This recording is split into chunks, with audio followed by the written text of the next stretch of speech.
Robert Kiyosaki ने एक बार कहा था, it's not how much money you make, it's how much money you keep. आप कितना कमाते हो वो मायने नहीं रखता, आप कितना बचा पाते हो, असली खेल वहां से शुरू होता है। और ये लाइन जितनी सिंपल लगती है, असल में उतनी ही जिंदगी बदलने वाली है। आज दुनिया में हर दूसरा इंसान पैसे की चिंता में जी रहा है। ईएमआई भरनी है, सेविंग्स नहीं हो रही, रिटायरमेंट का कोई प्लान नहीं। रिपोर्ट्स कहती हैं भारत के 76% लोग महीने के आखिर तक अपनी सैलरी खत्म कर चुके होते हैं और 83% युवाओं के पास कोई फाइनेंशियल प्लान नहीं होता। सोच के देखो, हमने कितने साल दिए हैं पढ़ाई को, 10 से 12 घंटे रोजाना काम पर मेहनत भी करते हैं, पर फिर भी हर महीने के आखिर में वही लाइन निकलती है, यार पैसे फिर से खत्म हो गए। असल में दिक्कत पैसे की या कम कमाने की नहीं है, बल्कि हमारी सोच और गलत आदतों की है। इसलिए इस वीडियो में मैं आपको बताने वाला हूँ 6 सबसे खतरनाक पैसे की गलतियां जो अच्छे खासे समझदार लोगों को भी गरीबी की इनविजिबल चेन में बांध देती हैं। और सबसे जरूरी बात, इनसे बाहर निकलने का तरीका भी दूंगा, तो वीडियो को पूरा देखना, क्योंकि ये सिर्फ पैसे की बात नहीं है, ये आपकी जिंदगी की फाइनेंशियल डायरेक्शन बदलने वाली वीडियो है। तो जल्दी से शुरू करते हैं विद पहली गलती। नंबर 1, खुद को सबसे आखिर में पैसा देना। जरा एक सेकंड ठहरिए और सोचिए, जब भी आपकी सैलरी आती है तो आप क्या करते हैं? शायद रेंट पे करते होंगे या नेटफ्लिक्स का सब्सक्रिप्शन लेते होंगे, फिर खाना, घूमना, इस पर सारा खर्चा करते होंगे, और अगर कुछ बच जाए तो शायद थोड़ी सेविंग। यानी आपने पूरा महीना काम किया, सबको पैसे दिए, लेकिन बस एक इंसान को पैसे नहीं दिए, और वो है आप खुद। रॉबर्ट कियोसाकी ने एक बात कही थी, गरीब लोग सबसे पहले अपने बिल भरते हैं और अमीर लोग पहले खुद को पैसे देते हैं। अब इसका मतलब ये नहीं है कि अमीर लोग सैलरी आते ही बर्गर खा लेते हैं, नहीं भाई। इसका मतलब है कि जैसे ही पैसा आता है वे पहले खुद के लिए बचत निकालते हैं। बचत सिर्फ पैसे को जमा करने का नाम नहीं होता, ये एक आदत है, एक मैसेज है अपने फ्यूचर सेल्फ को।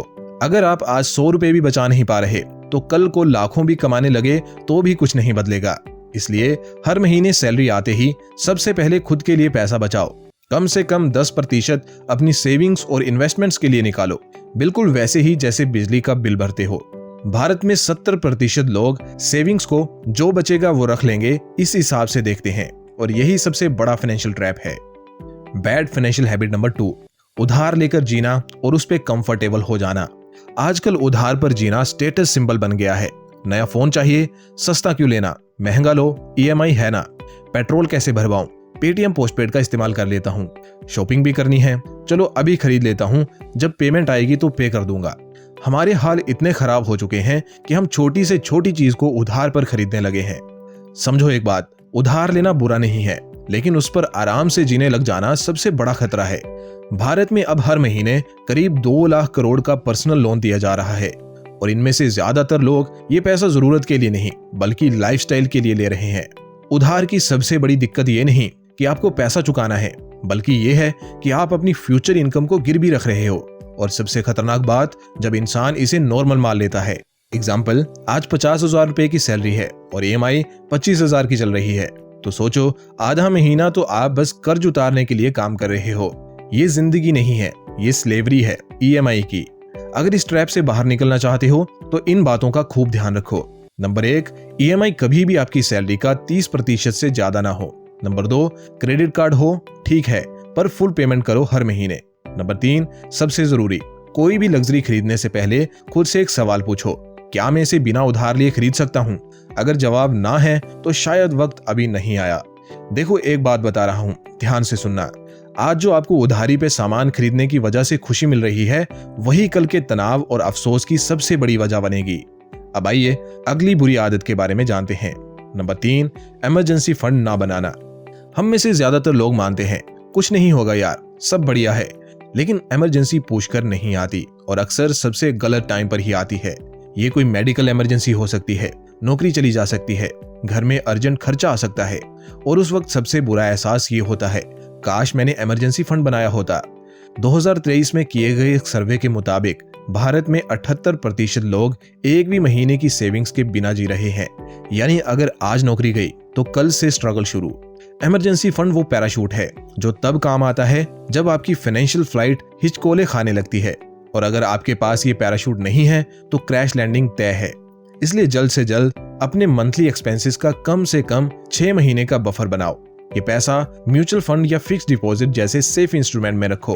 और ध्यान रखना, इमरजेंसी फंड आईफोन फंड नहीं होता। इसे तभी यूज करो जब सच में इमरजेंसी हो। अब मेरे साथ एक दफा गंभीरता से सोचो, अगर घर में किसी को अचानक हॉस्पिटल में एडमिट करना पड़े और आप पैसों के लिए इधर उधर भाग रहे हो, तो उस समय आपको किस तरह का गिल्ट, किस तरह की बेबसी महसूस हो रही होगी।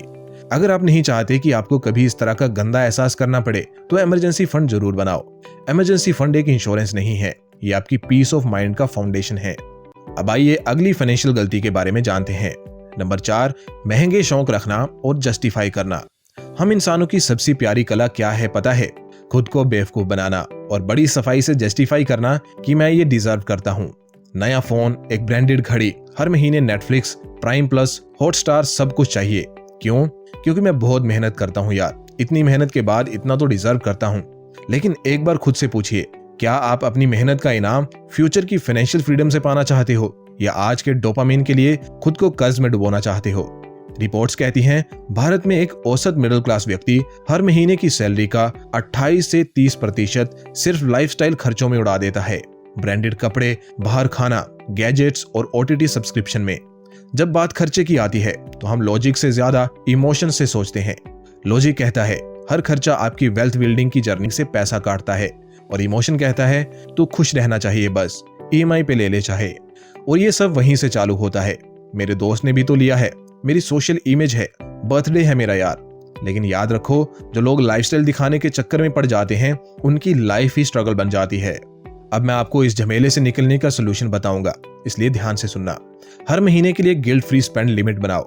मान लो 5,000 रुपए की आपकी लिमिट है, तो इतने तक कुछ भी लो, उस पर गिल्ट फील मत करो, लेकिन उससे ज्यादा नो एक्सक्यूजेस।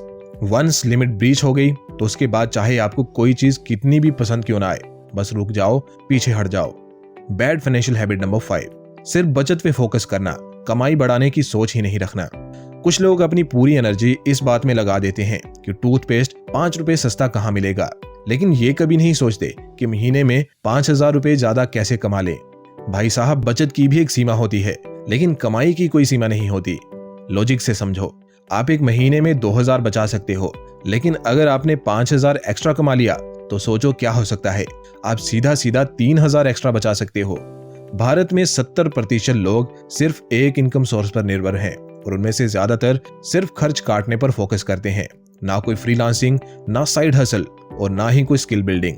सोचो जरा, अगर आप हर महीने 100 रुपए बचा रहे हो अपनी एनर्जी का भरपूर इस्तेमाल करके, पर अगर उसी एनर्जी से कोई फ्रीलांसिंग प्रोजेक्ट, कंटेंट क्रिएशन या वीकेंड पर छोटा काम पकड़ते हो, तो शायद 1,000 कमा लेते।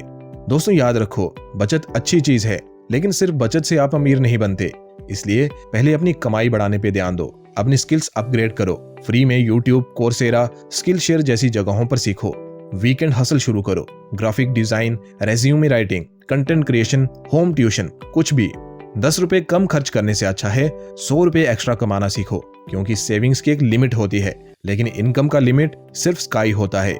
दोस्तों, अब तक आप अपनी 5 खराब फाइनेंशियल आदतों का सामना कर चुके हो। ये दर्शाता है कि आप अपने वित्तीय सुधार के लिए कितने गंभीर हो। दोस्तों, अब बस एक आखिरी पॉइंट बचा है।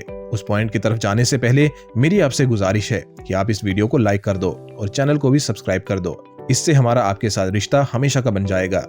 अब आइए जानते हैं 6 बैड फाइनेंशियल हैबिट के बारे में। नंबर 6, इन्वेस्टिंग को टालते रहना। पता है इन्वेस्टिंग के साथ हमारा रिश्ता कैसा है?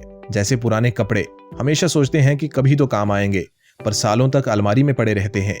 ज्यादातर लोग सोचते हैं थोड़ा और पैसा आ जाए फिर इन्वेस्ट करूंगा, अभी खर्चे बहुत हैं, रिस्क नहीं लेना यार, और फिर साल दर साल बस सोचते रह जाते हैं। भारत की आबादी 140 करोड़ से ज्यादा है, लेकिन स्टॉक मार्केट में एक्टिव इन्वेस्टर्स सिर्फ 8 करोड़ लोग हैं, और इनमें से भी बहुत लोग सिर्फ ट्रेडिंग एप्स डाउनलोड करके बैठे हैं, लेकिन सीरियस इन्वेस्टिंग बहुत कम लोग करते हैं।